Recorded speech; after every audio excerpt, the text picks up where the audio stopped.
In this podcast, the first in a series about maze, we discuss what Well, maze is, why it is gay. hello there, gentle viewer. Hi. This is Vincent Watkins here with a couple other people whose real names I barely bothered to learn. If you want to go ahead and introduce yourself, folks. Alex.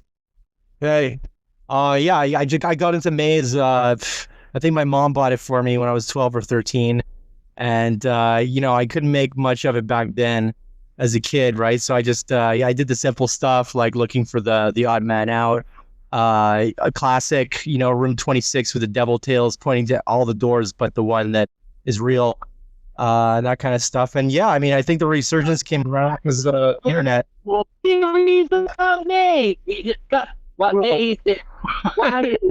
Hello there, gentle viewer. I'm not. Why are we hearing names like at the beginning of the broadcast now during the broadcast? I don't know what's happening and what's not happening. Hey, yeah, Was that just me? I don't know. It's the height of professionalism in here. I actually thought that Greg had started singing again. No, I Yeah. was confused. I wasn't. Okay. I was finished anyway. Okay, so that's Alex. He got the book as a kid and figured some stuff out, but not very much. Right. It's more than most people. Greg, what's your story? One, Joe, I just found Maze, I think a few months ago at Goodwill, and it was sitting on the shelf, and we have a childcare here, and I started reading it with the kids, and then I took it away from the kids. I just wanted to read it by myself, and just kind of fell into that rabbit hole. I'm thinking I have a different experience than all of you because I've, entered into Maze with the internet. So I found White Raven's site pretty quickly after I took the book away from the kids. But kind of my path through the maze has been kind of along with that site and with the community that was kind of already formed. It seems like a lot of what was on there when I got in there was from like a year ago. And then it seems like it's picking back up again. Maybe it's cyclical, like every spring people kind of start wanting to talk about maze. Yeah, I think people discover the same clues over and over.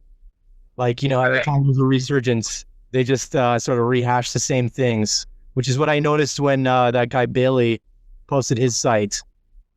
There's a lot of that stuff, a lot of that shit's already on Abyss, Oh, there's another new site. If not better worded, actually, in some cases, at least. Mm-hmm. Yeah, well, I think what a lot of it is when Into the Abyss first started, people were just posting stuff in there that had already been long known, and so that's why there was a big boom of solutions then, not because people were actually discovering new things. No one was tirelessly going through the old archives of every solution that had been posted and putting it in there. So some of that stuff is still trickling in. But I think, in the last few weeks, some new stuff, like real new stuff that was never mentioned by anyone, has been coming in. And I didn't realize, Greg, that you had just gotten into Maze because you've come up with some of that new stuff, like big stuff. I think room 7. And I thought you had another solution in there that I thought was pretty good that I'd never heard before, but I can't remember off the top of my head. But anyway, that's sort of the story. I'm similar to Alex. I got the book when I was a kid. Thought it was amazing. It was beautiful, but couldn't make any sense out of it. How old were you when you got it, Alex? Like 12, 13. I think I was younger than that, and I don't think I got anything. I don't think I got a single. I mean, I found the shortest path in and out of the center of the maze because that's just, it's just mapping it out once you find the secret door. Yeah.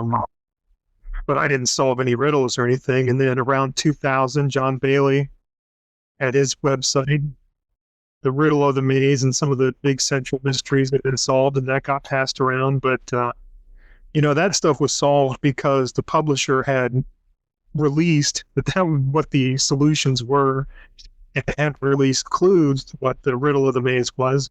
So people then knew the answers and then could go back and find out how you get to those answers somewhat. There's still was not much that had been solved fairly just from looking at the book. So then, John Bailey's site was the first time I saw it online. Actually, that's where I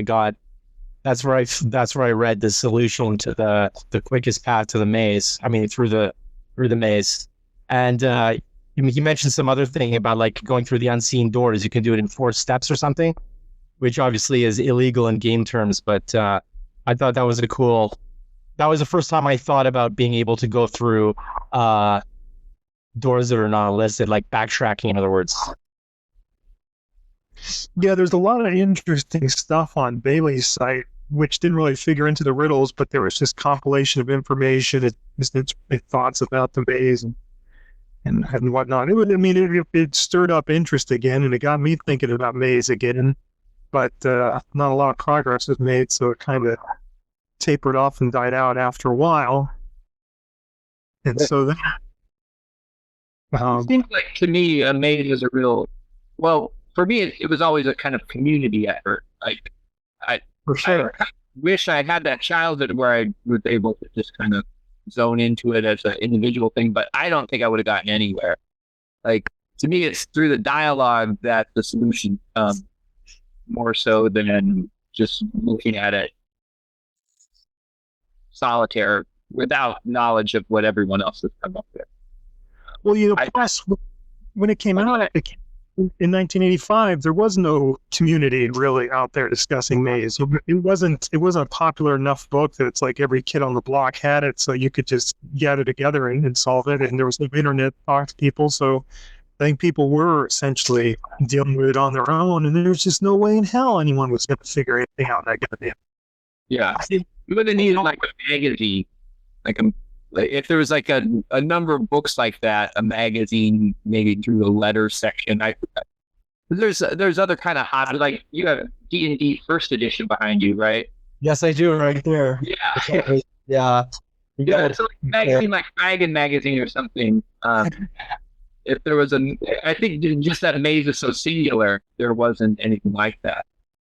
Mm-hmm. I think the only way people were gonna sort of connect with each other is if maze was offered through. You guys remember Scholastic? It was like this publisher or this distributor back in. I don't know if you guys had it here in the States. I'm in Canada, but it's still around here. Okay, well, in any case, like through Scholastic, I'll explain for the viewers, I guess. Basically, it was a service that it gave brochures to schools, and then you could order books. So, like, if you're in the same class with other people who like dug maze, then you could all get it together. Like, that's the only way that I see it happening, like in the 80s or 90s, right? Yeah. I should explain a couple of difference between the United States and Canada. We don't read in the United States. Oh, we just play hockey. We just play hockey. We don't read either. I've seen the Scholastic recently. Like, they still make them, and now it's like video games, and there's some really.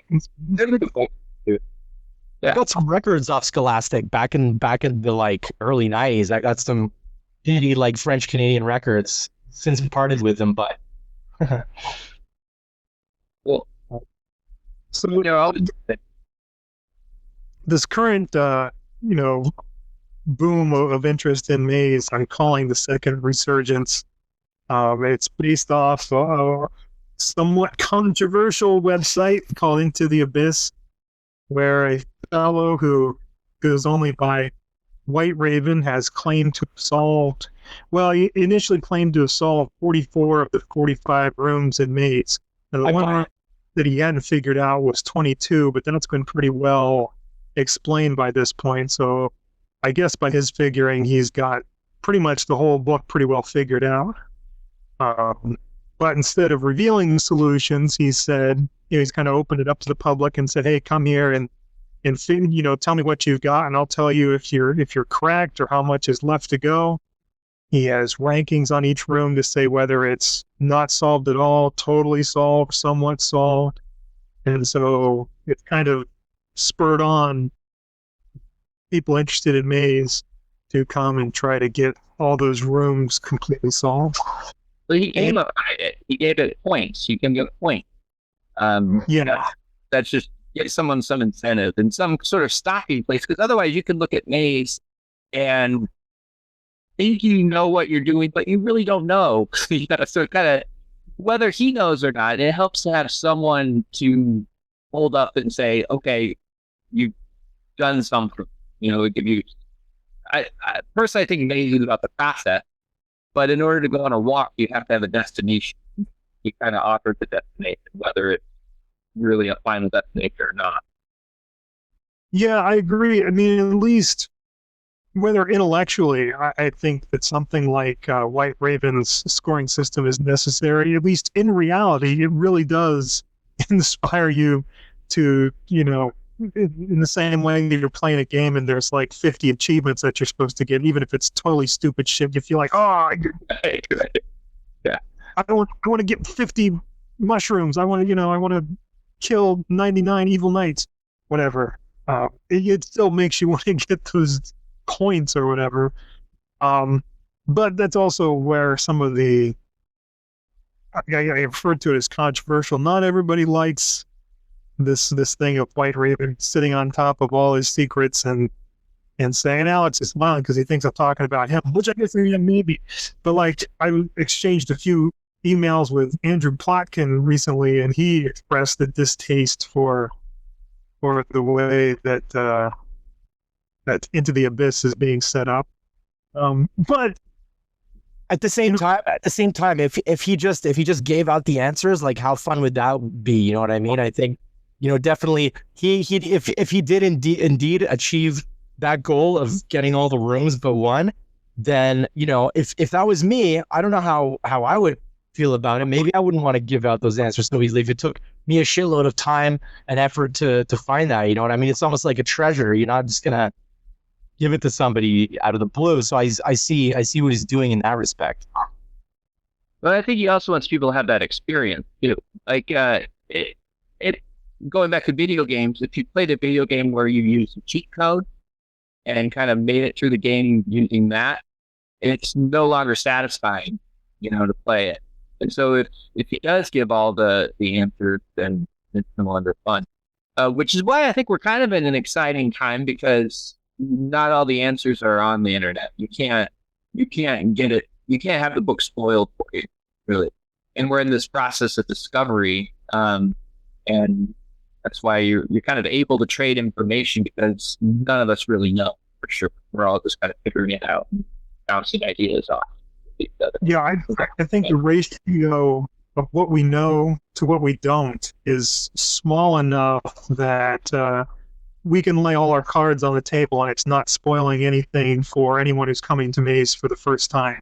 Like, there's still plenty out there. And I think it helps in trying to solve further puzzles to see the kinds of solutions that were already in earlier puzzles. So I agree, it's an exciting thing. I think the more we solve, the better our odds are of solving the rest of it. But, a problem with Maze, and it's been a problem ever since the official solution was revealed, is that the big puzzle, the one that back in the 80s you could have won $10,000 by solving, what's called the riddle of the maze and the riddle of the path, it's just terrible. It's a terrible riddle with a stupid solution. It is. Unfair way. I mean, and it wasn't even worded properly, like at the end. No. And also, Atlas doesn't carry the world on his shoulders. Sure he does. No, we talked about this. Atlas carried, no, I didn't talk about it with you. No, that was a corruption of, it was a misunderstanding from, Atlas carried the sky on his shoulders. In early sculptures, it's carrying the celestial sphere on his back. And then in later works, that got corrupted into the globe. Right. But in mythology, Atlas never carried the world on his shoulders. Well, I know the incident. There was a myth about, and I remember reading this about Hercules, how it was part of. I don't know if it fit into the 12 feats of Hercules, but there was definitely a story about where Hercules takes on Atlas's burden for like a couple minutes, and then he tricks Atlas into picking back up the world or the celestial globe again. Yeah, because Atlas had tricked him into taking it over. Right. Yeah. So maybe it was the sky instead. It was this guy. And we got to use the word trick pretty loosely because he essentially just said, "Hey, will you hold this for me for a minute?" Those You don't get something, right? Yeah. Yeah. Could you hold this for me? I got to tie my shoe. Well, but anyway, the problem is, like, the one confirmed clear riddle that we had from the book, which admittedly is supposed to be, I think, the hardest one, presumably it's the one that you got money for solving, is unsolvable. No one on earth has ever and will ever solve that riddle without the clues that were subsequently given by the publisher. And so you're left wondering, well, how much of the rest of this book can fairly be accomplished? Should I really be taxing my brain trying to figure out the rest of this book if the part that we know of is so stupid? It's flawed. Right. Yeah. Well, the author didn't feel like it was hard. I think the maze is it's an anomaly in that it even got made, because I don't think Manson was known. I don't think he had a lot of experience making puzzles. He was just really visually talented artist, Writer. an interesting writer. Yeah. And then he created this thing. And I think some of the appeal of Maze is like, are you familiar with the television program Lost? Yeah. Sort of. I haven't seen it, but Lost was a show with a lot of mystery, and it's kind of like they're kind of writing it as they go along. And so I think there's like Twin Peaks is another show like that. Yeah. And I think it's got that same kind of appeal where you're just kind of, you're constantly trying to peel back this really weird onion. And maybe when you get to the end, it's not so satisfying. Yeah. Well, I mean, that's the thing with Lost. Lost went on long enough for enough seasons that by the time you got to the end, like, everyone knew, all right, they're just making this shit up as they go along. They've got no plan behind it, and it's become garbage by this point. But then works like, well, Twin Peaks only made it 2 seasons. Yeah. Maybe it was heading in. I was all lost, in my opinion. Oh, yeah. Yeah. Well, I haven't seen Lost, but that's why, because it's probably much better. I mean, you take like the first season of Lost, and it is a really good show, and it really leaves you puzzled, and you think that there's something going on that you can figure out. Yeah, it's when they go too far and make you realize that there isn't. And so you've got this question about Maze when you're looking at, like, is there something there? Is there not? I think sort of the exciting thing about White Raven's claim that he solved all these rooms is it's like, okay, there's something there that can be solved by a human being without being fed clues by the publisher. He's had some contact with Manson, but from what it sounds like, he wasn't given any solutions for Manson. No. He didn't have out with confirmed some of it. I don't think he confirmed his solution, man. He just kind of confirmed his methodology. But yeah, that's how I understand. So he's not even. That's why when we get to some of his responses to things, he's not entirely sure. His certainty in his responses to people's solutions has decreased over time. Like earlier on, he was just like, "You're right," or but now he's kind of like, "That might be there. I don't know." Yeah, cool. I think it's probably even surprised him that we've found solutions that seem to be pretty solidly there, but that he hadn't seen before. Yeah, right. Which is not like a criticism of White Raven. It's just kind of the nature of the book. Yeah. But that's like another element of this, the maze quest that's going on now, is that it's not really like White Raven is sitting on all the answers and we're just redoing the work that he's already done. We're finding new things too. And some of the solutions he's giving, I don't buy either.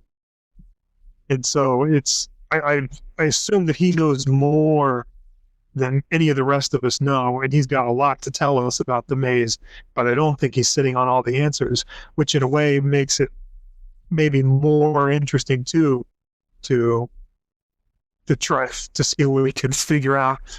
I figured out how to turn on my camera. You just have that book coming up, though, apparently. Yeah. But he said he's doing some PhD stuff in DC or something, so he's like hiatusing from that stuff, I guess. Oh. Well, I don't know. Maybe that's what he's doing in DC, and he's just like not telling us or something. I don't know.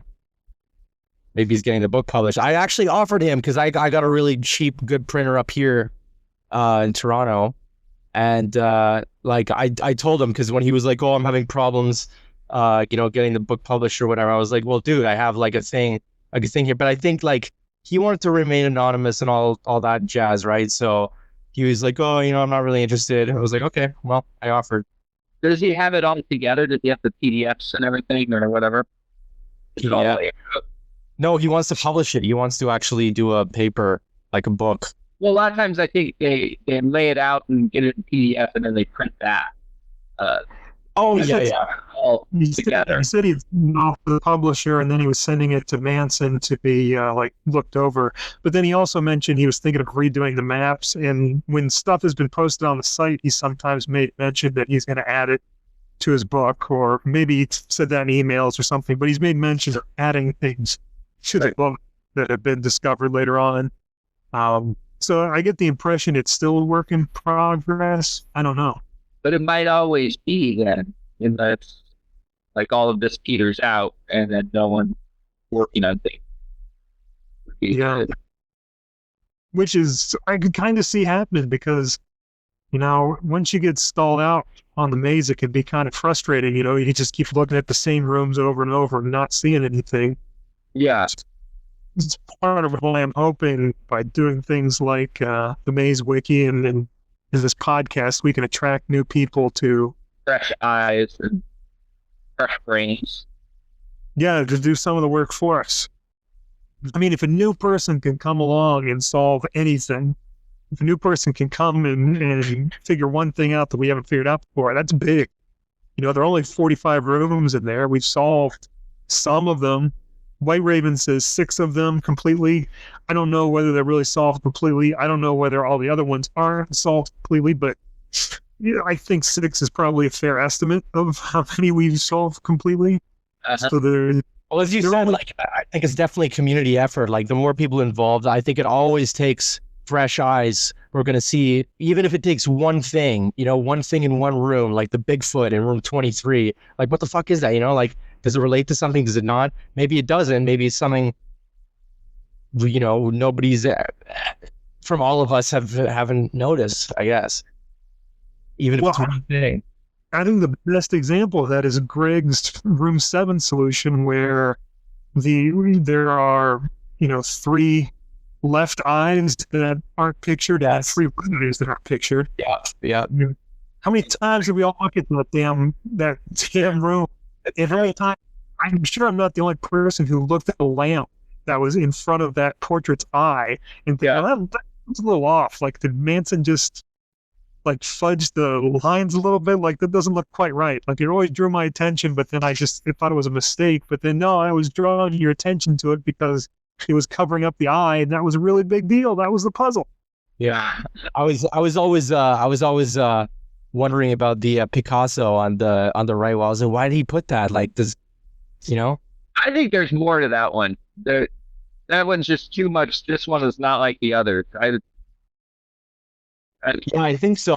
Because I know I studied Picasso briefly. I went to art school for a year, and he had 12 phases. So I got to figure out which one of those it was. Like, he had the blue period, and cubism, like organic cubism, and then synthetic cubism, and all these other sort of folds in his style. And this was distinctly one of them. So maybe I'll look that up. Maybe it's got something to do with the style that it's done in. That would be interesting. I mean, every single other picture here, maybe in case you're not aware, Maze, this is the visual aid. Every single other picture here is done in this realistic style, right? Yeah, there. You can all hold theirs up. Except for that one. So I feel like there's got to be a reason for that, unless it's just to clue you into the one eye thing. But I think there's more there. I think one of the most helpful things in Maze is a quote by Manson. I can't give you the quote, but where he talks about his goal in doing this is to try to link the verbal side and the picture side. And that's kind of his goal for himself as an artist in creation. I don't think he even feels he totally got it, but I think trying to look for synergy between the text and the pictures, I think is been my key to kind of understanding rooms. Like that's the more I can do.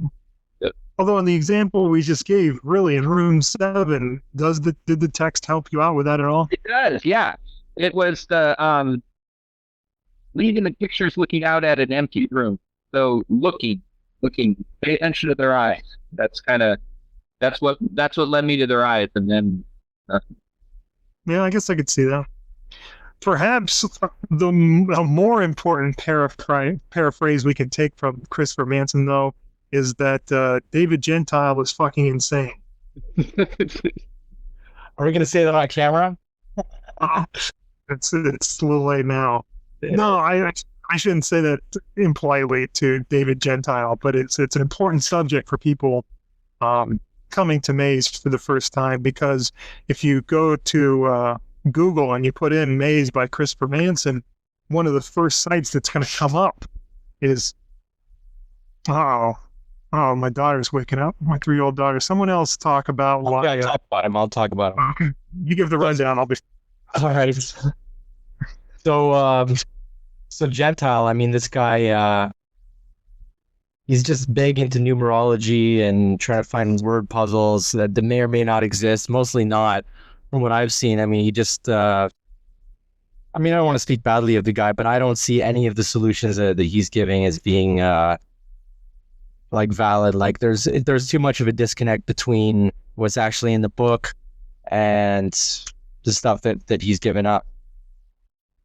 So I think a lot of times. So I think he's a very vivid example of something that can happen, I think, to anyone in Maine. That is just going down a really particular rabbit hole. One of the differences with him is that he's very confident in himself and in his own perspective, and is maybe not looking at outside influence. But I know, like, problem. You gotta have some output from the outside world. You can't just say that, oh, this is how it is, especially if it's so disconnected. I mean, my thing about the sun shining in room, I think it's 23. Like I'm not even accepting that myself, even though that's the first thing that I saw that was sort of weird about that room. Yeah, I remember that. That was, yeah. No, I think you're definitely right on that. I mean, the thing is, like Lewis was skeptical because there was only one shadow, right? But if he had put the shadow from where the sun's coming, it would have been way too obvious. And obviously, there's got to be some kind of subtlety in the clues. He's not just going to give it up, completely. I think if you would have done the other shadow, it would have been a dead giveaway. So, as I said, like I studied art, and the light is definitely not coming out of the windows that are room 19. And we have another example. I think actually a better comparison is if you look at room 1, the light coming through there is really starkly straight. Like you're just not getting that effect in room 23. So, yes, 23 is more similar to the light you see elsewhere. 3 is interesting. And we talked about this at length. Lewis, who Alex referenced, is another person who, talks about Maze and hangs out on Into the Abyss. The 3 of us talked about this at length. And the thing is, the shadows, I mean, there's no reason why there's no shadow coming from the door itself. Yeah. The door itself has those panes of glass, and if the sun is shining through, the wood panels between the panes of glass should be casting a shadow, and they're just not. Yeah. I can't imagine that's part of a solution or anything. It just looks like an oversight. But it could be cloudy day too. I mean, you're talking about the wind picking up. Yeah. Things like gathering clouds outside. So it would be it'd be more diffuse light. But you can see the shadow cast by, for instance, the baseball that's on the ground. Yeah. 2 feet from the door. Yeah, there should be a shadow. And it's just messed up. I think, maybe we're going to discover a solution that, unless the door itself is illuminating, Right. I do what you're saying. Yeah, that there's a problem there. And I think that's an important thing to keep in mind, that the little details are not always reliable. Sometimes it was just kind of, yeah, fuck it. Oversight. Yeah, the Manson is not a perfect person, like everyone else. Even though we spent a lot of time on his particular artwork, but that's a good point. And to remember is that he's fallible, and I think there are things you can read into May that maybe his conscious mind did not plan for. There's someone. Who's that? It's my wife, who I'm guessing was hoping that you would draw attention to her walking through the house. What's she drinking? Tea? That iced tea? Let's focus. All right. Okay. So my point is, we're all fallible. You just asked what you were drinking. Well, no. You know what? I think I think when you're going into this much detail, into a puzzle to lead somebody from one place to another, either on purpose or not, you really got to be wary of the things that you're doing. Otherwise, people are going to get pissed off, right? If it's too blurry, like if the line is too blurred, then think of a connect there between the clues and solutions that we're all sitting here at fucking midnight talking about. You're starting to. I think there is. Frankly, I mean, look at 23. Like you guys agree with it? My audio. Hold on, Alan. Was choppy. Your audio is now? starting to break up. I try turning off your. Oh, yeah. Try talking again. Is that... All right. Test. No. Test. No. I Test. Okay, go ahead. I was gonna say, do you guys see the plus sign in the 23? You think that's a thing? I can see it. I'm not convinced it's a thing yet, but I wouldn't say it's not.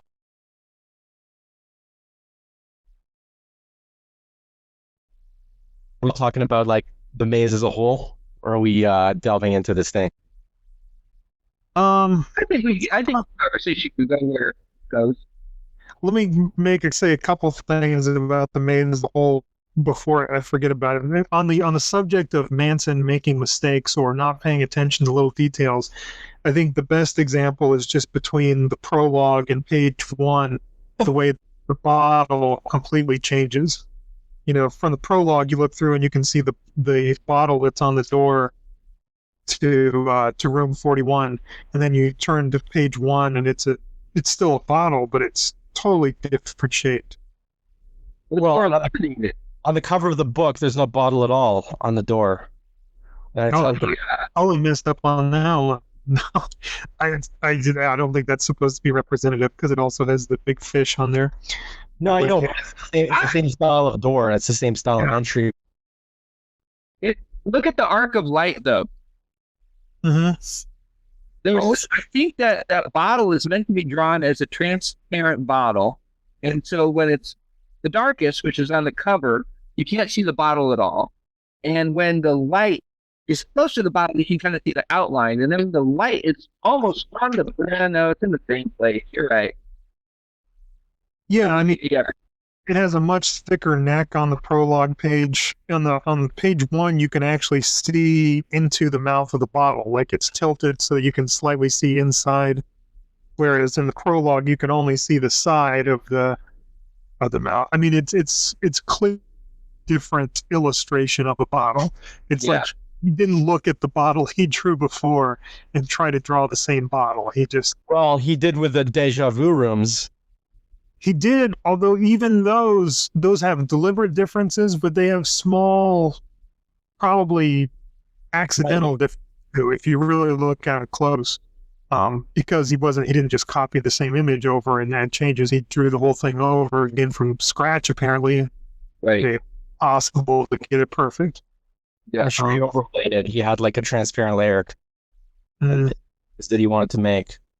And so if you're not careful, that change in the bottle, you could really read into that and try to come up with some overarching thing.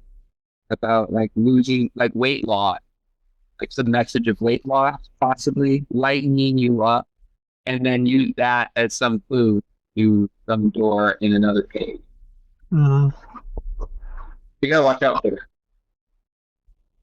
yeah. And I didn't get to hear everything that was said about a Gentile. So to make sure we gave the appropriate warnings, look out for his website. If you're Googling Maze, Christopher Manson, if you go to Into the Abyss, don't judge the website by the 10,000 comments from David Gentile you're going to see on there. Is that all fair to say? Although it's not like we want to give.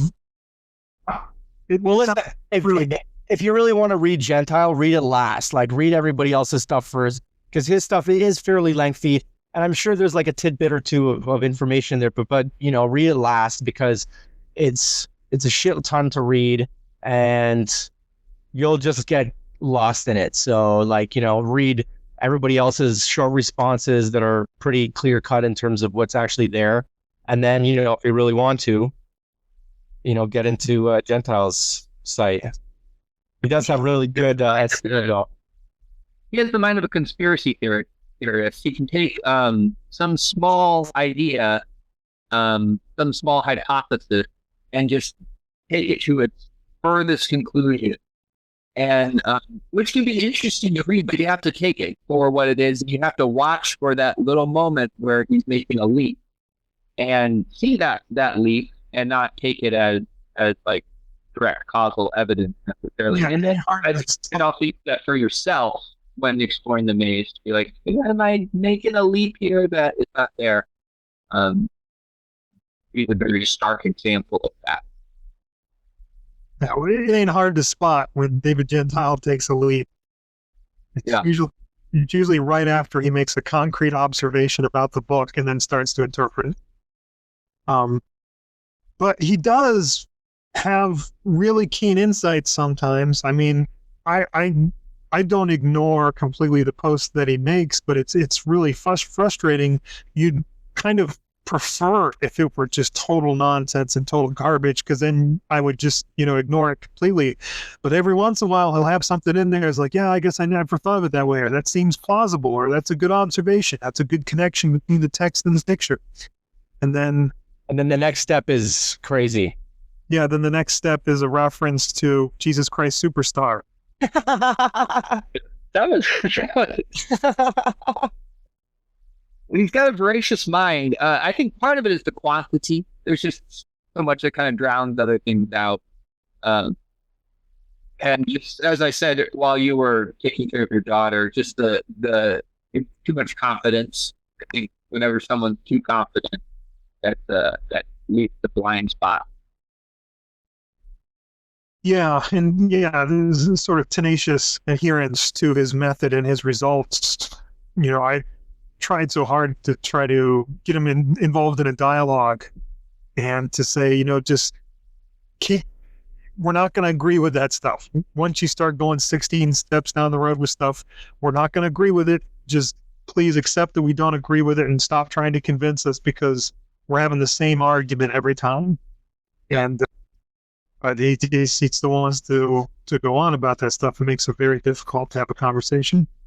Poor David Gentile. Let's try about him for half the podcast here.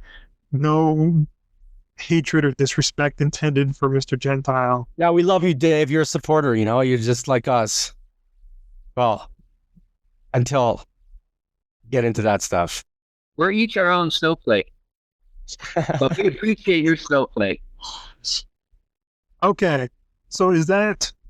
I think we've hit the main points of introduction that I wanted to do. You know, sort of explain what Maze is and why it's big again, sort of among a sort of growing group of people, and why it could be interesting. Or did we cover that? You know, I started talking about the problem of the riddle of the maze being total bullshit, but did we go further than that and say why? Oh yeah, we did. We went into why there's reason to think that the rest of it isn't, because of Into the Abyss, essentially. Okay, so did you want to get into discussing particular rooms or solutions at this point? Or are you ready to call it a night? I don't know. I'm personally more interested in the identity of the guide, but I'll just tell the viewers like what Raven said on the site was that it's based on leftover clues from after you're done with everything else. There are certain clues in the rooms which will tell you basically the identity of the guide, which he never said, or he or she never said. I think it's a he. Raven said he's a he. Okay. In any case, he said that he didn't say like whether the clues in the books, like, you know, the fire in my eyes, you should call me Cerberus, blah blah, if any of that stuff actually applied or not. I mean, that's all he said. He does. He says it doesn't. It applies, not sufficient to give you the answer. Yeah, that's not the way you figure out what it is, the guide, but it does all apply to who the guide is. There's the way you find the guide is like a whole nother set of things that don't seem to relate to it, but once you get to the end, apparently then presto, you know who the guide is. Yeah, see, that doesn't sit well with me, because it's like, which clues did he grab? Like, how many were there? Like, it's just, there's a very broad spectrum of what that could mean, that it just seems like it can't, I don't know, you know what I mean? Like, there's a lot of clues in the book, and it would be hard to do. And the other thing, I asked him this, he never responded, maybe because he couldn't, because he was busy, but I asked, like, does that mean that once a clue is used up for either a room identity or the riddle of the last room, then, you know, is it eliminated, or can you use it again for the identity of the guide? I thought he did say that it did up. No, Gentile made a response to that, but Raven did. Okay. I thought that's what he would. I thought maybe this was Gentile, but I thought someone said, I thought it was Raven, that in order to figure out the guide, you have to kind of figure out all the room clues first, because that eliminates. Yes. Well, yes, you have to use up all the clues that are associated with either the room or the riddle of the maze, and then once those are spent, then apparently the rest of them are the guide's identity. Yeah, but he didn't make it clear, I guess, whether those are the only clues that Right. go to the guide's identity. Yes. Yeah. Yeah. And that's such a thing that makes me say, God damn it, Manson, because there's absolutely no indication in the book that there are these other strings of clues unrelated to the rooms, as if the rooms aren't difficult enough. Is in the what it says in the directions is that the answer to the riddle of the maze is hidden somewhere along the shortest path. It doesn't say that in every room along the shortest path there's a clue to part of a phrase that is in itself the answer to the riddle. So, I mean, before you knew that, and you just got letters in there that you've got nothing to do with, words, the majority of room 26 is devoted to Atlas, it seems like, more so than the actual room solution, you know, the correct door solution. And that shit just seems unfair. Yeah. It's not there. And then there's this another string of clues that are unrelated to although if White Raven found it, it's possible it can be done. So what if so unfair, why does it appeal?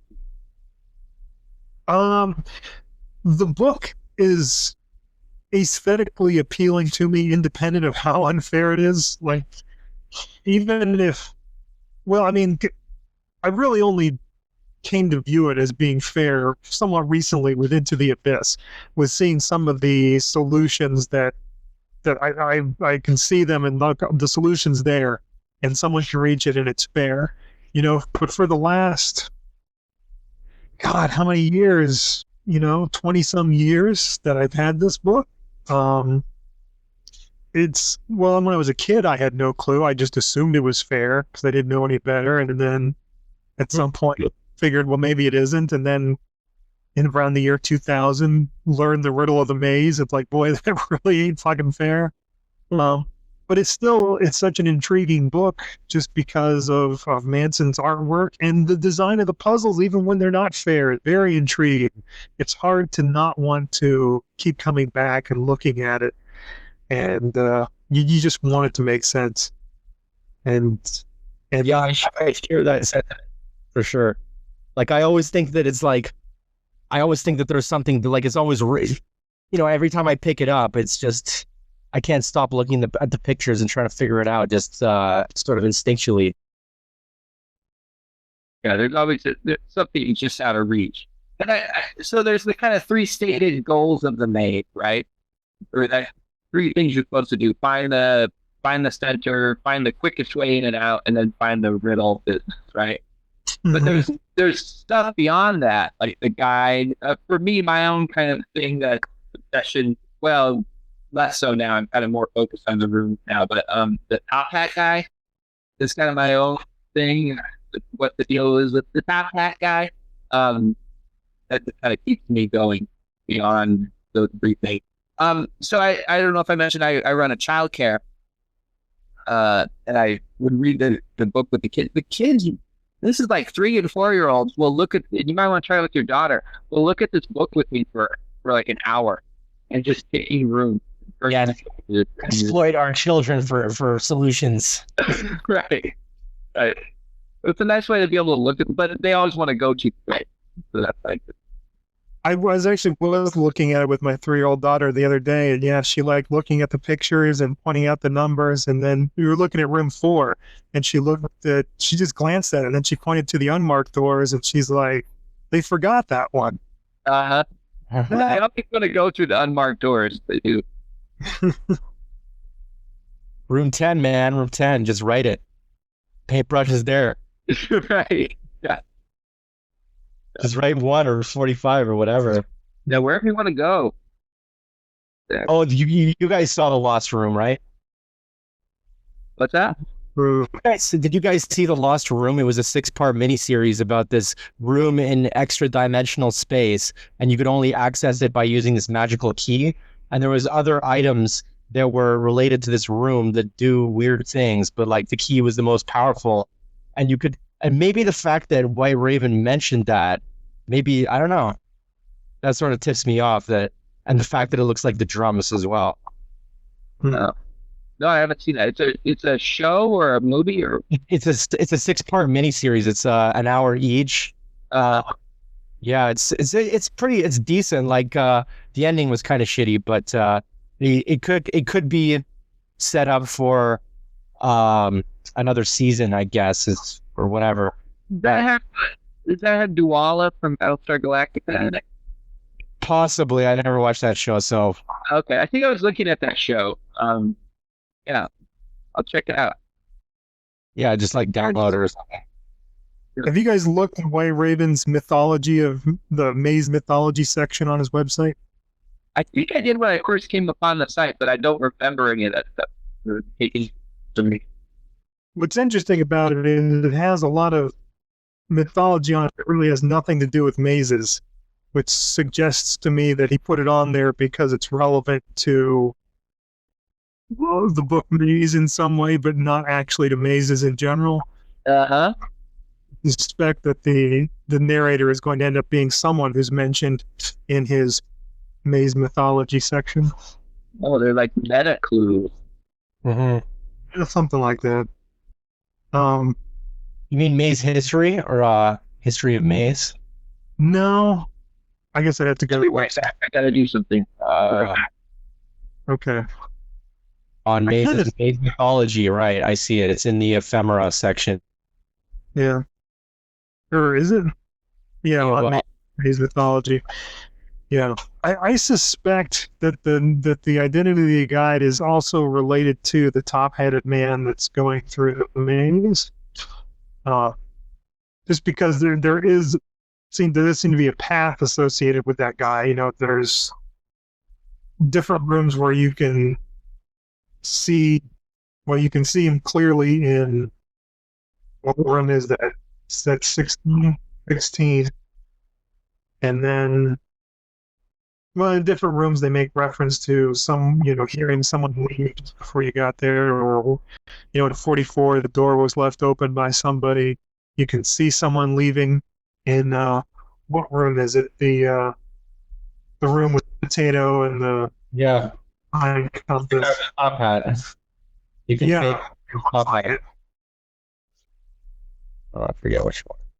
And then, of course, there's this, the room where he's left his top hat by the fireplace. So it seems like the trail of rooms associated with that guy's, and I don't think there's going to be a trail of rooms associated with that guy, and then a trail of rooms associated with the narrator. So I'm guessing they're connected in some way. Well, in the section on Into the Abyss where he talks about his upcoming book, his little promo section, he said that there's actually 8 types of rooms. You guys see that? Yeah. 8 types of rooms. I don't know what he means by that. Maybe thematic, or they have specific meanings, like the rebuses mean certain things in a certain way. Or, well, the other thing too, I think the 2 things that we all sort of lightly brought up was the playing card suits.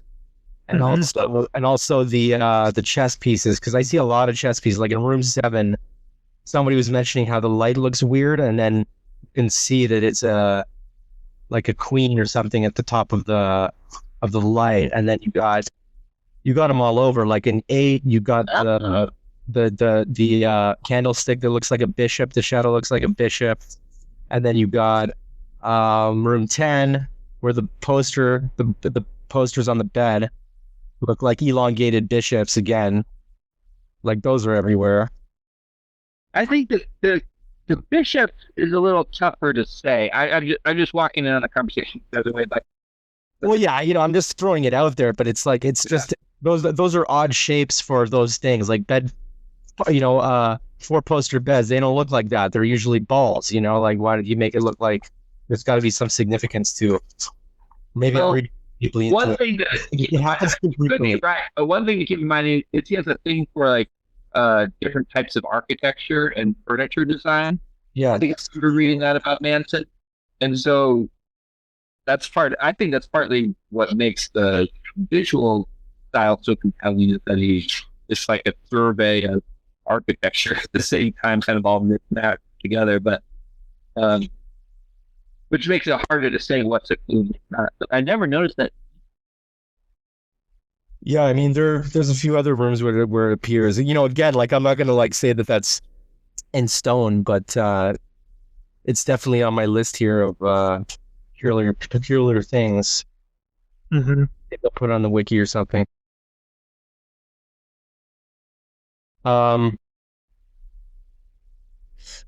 Yeah, it's also hard to say like sort of what range of literature he uses, because in room 39 he's got that story about the guy who the count of something, and he breaks up the other guy. He tricks him into going into Montiata. I heard that was like, dang, I have to know stuff like about that's what I'm saying. Like, it's a wide within the puzzle, right? It's a wide range of knowledge. Have some literary knowledge. But do we have a real solid instance of a puzzle that requires any extensive amount of outside knowledge of literature or mythology? I mean, there are references, but... Well, I thought 39. 39 isn't the Fortunata, like the 4? Wasn't that the clue to the room? I don't know that the only one or the main one. To me, that seems to be a clue, but I don't know. No, I don't think you need that at all. Like, I could probably, because there's enough artwork about this story that you could just recognize this. Oh yeah, I remember that in a children's book. My mom read me, Edgar Allan Poe or whatever, and there was a picture of it next to the thing, and oh yeah, where was that from? And then you pull out your old book, and there it is, right?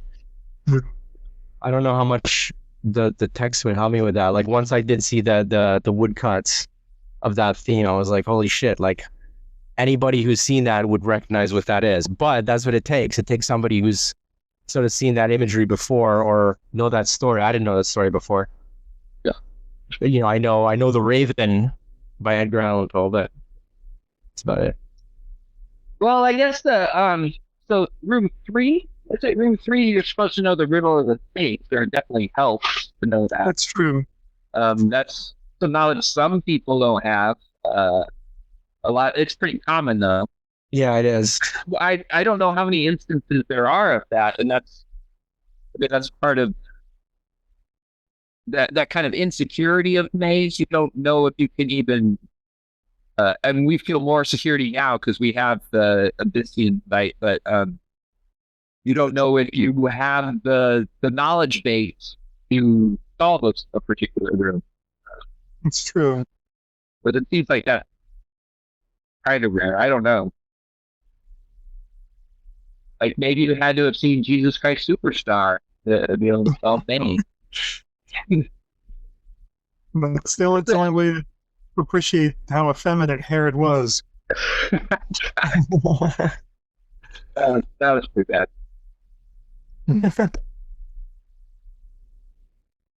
Yeah, I mean, that's true. We know so little about what the solutions are. It's hard to say. My guess, which may just be optimistic, which again is based on Manson being kind of accepting popular wisdom over the actual truth of Greek mythology and saying that Atlas bears the world on his shoulders, is that it's really only concerned with stuff that's more or less common knowledge that you'd expect the average person to have, not that it's going to require any in-depth knowledge. Yeah, I think you're right. But common knowledge in 85 is different than common knowledge now. Not too much if we're talking about Greek mythology or Edgar Allan Poe. Right. It should be pretty much standard. If you buy whole Voyager 1 Devil Bird stuff, then I guess there's probably more in public consciousness then than now, but I'm not sure that I really buy any of that stuff. So, right. Like the Atlas rocket. Yeah. Atlas, yeah. That would be more common then. There was someone talking about a railroad thing. Was that one of you guys? The Gentile was saying that the totem in room 35 looked like a railroad signal. Which, yeah, I mean, sort of does. It doesn't look like it would it doesn't look like it would stand upright, like without that, you know what I mean? Like it looks like it's heavy, like top heavy towards where the glove is. Yeah, right. You would need that extra where that hidden F is, that extra pull thing. You would need that for that not to fall over. If that was real, right? Uh-huh. Yeah, unless it's like you pull it down, it's not stable.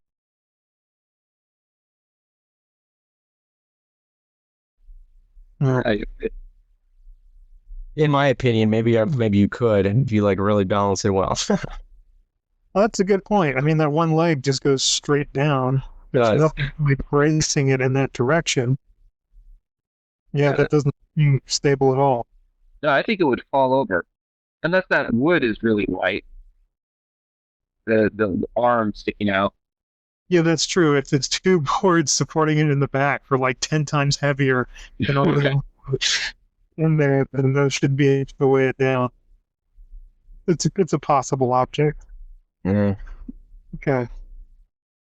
Well, what anything you think in particular we should look at for next time? A room we should focus on, or something we want to clue into? It'd be fun to just try to solve a room. Just pick a room and solve it. Yeah. Okay. Although real disappointing when it doesn't work. Right. It's about the process, though. It's all about the process. Yeah.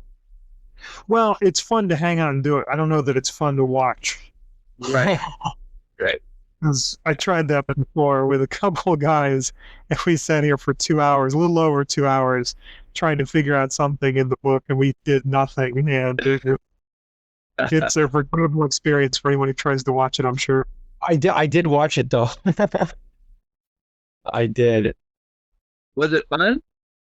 Well, I learned a couple of things that I hadn't thought of. I mean, most of it I had thought of, but it was just funny to hear it on video. I guess I haven't seen this being done over Google Hangouts. Right. So A lot of my background is with board games, hobby-wise.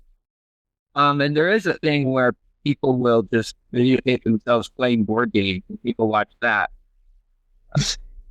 well, you know what? As far as like intricate puzzles and that kind of stuff, I was never into like Monopoly and all that bullshit. But I did like Mind Trap, which was it had a couple of like mathematical ones, like trick numbers where it's like I don't even know, but some of the other ones it was about like a short one paragraph murder mystery, and there was like a mistake in the criminal's testimony or something like that, and then the guy at the end, like Inspector Shadow, he'd be like, nope, you're wrong.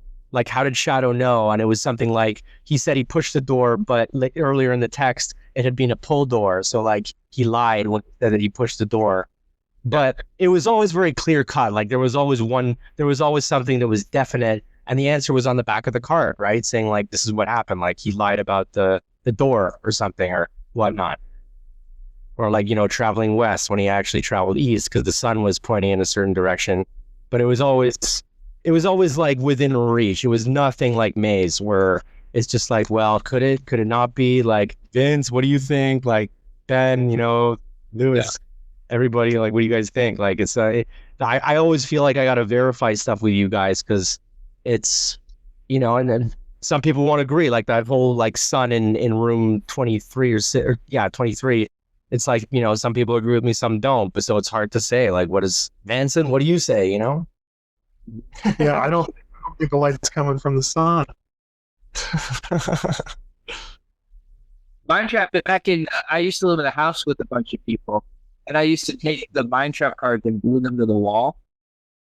Oh, yeah. It would be like, and then I would like hide it so that I would think that someone would like uncover a picture or something and then be mind trapped and then be stuck there. And they wouldn't be able to find the answer because it was glued to the wall.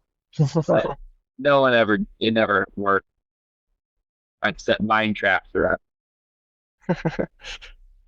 My brother and I, you'd like to quote Shadow. He had this line where I think he repeated it sometimes, but he would say to people, "You're obviously lying." And sometimes it was like such a minor point that they could have just made a mistake or something, but it's like he couldn't have thought of murder because they said, "Wait a minute, you said the last digit of your social security number is a 3, but." So that's whenever it became like a catchphrase for us in New York, where someone would make some minor mistake on something. You're obviously lying. To use that. Yeah. I think we can probably wrap this up. I think this has probably gone on long enough. Yeah. We can close out. We can stop recording and then keep talking. Look at some rooms if you want, or we can call it a night. I'm good either way. Maybe I'll turn in. I don't know. Okay, well, here, I'll go ahead and stop broadcasting. Hey, if you made it this far, hopefully you're in for the long haul. Go out and get a copy of Maze, and then, contact. You get a copy of Maze, Vincent? How's one copy of Maze? Amazon, any way that you buy a book. No, they're literally a penny on Amazon. I just bought 2 for 2 pennies. The shipping was more. It was like $6 each, but I spent like fucking $12 on 2 copies of Maze, my friends. Good deal. Yeah, great deal. These books, I got these books on, I don't think it was Amazon. But these are all Manson's not making any money on these resales of used books. He's glad to know people are interested. They are out there apparently, according to White Raven. He said there's a few vendors still out there with new copies. Yeah. I'd like to see a hardcover personally, because then, mine fell apart. It's got like a split down the spine here, so I had to tape it up. Yeah, I've got. Actually, it's split on room 26, which is funny. My 45 is gone. Oh, Mine's gonna be gone soon. It's a body. But I don't like this room. I never go to this room. All right, so we'll broadcast again next week, and hopefully we'll have somebody interested enough to watch this. But if not, we're just gonna keep doing it. Are they archived? Like, do they just have to watch it live, or can they watch it later? No, this goes on YouTube. It'll be there permanently. Yeah. Oh, so someone will watch it. Yeah. Well, Yo. Entile and White Raven will watch it. All right. If you give me the YouTube address, I can put it on a playlist on my page. I have some subscribers and I watch it. I will. I'll give you the stuff. All right. Good night.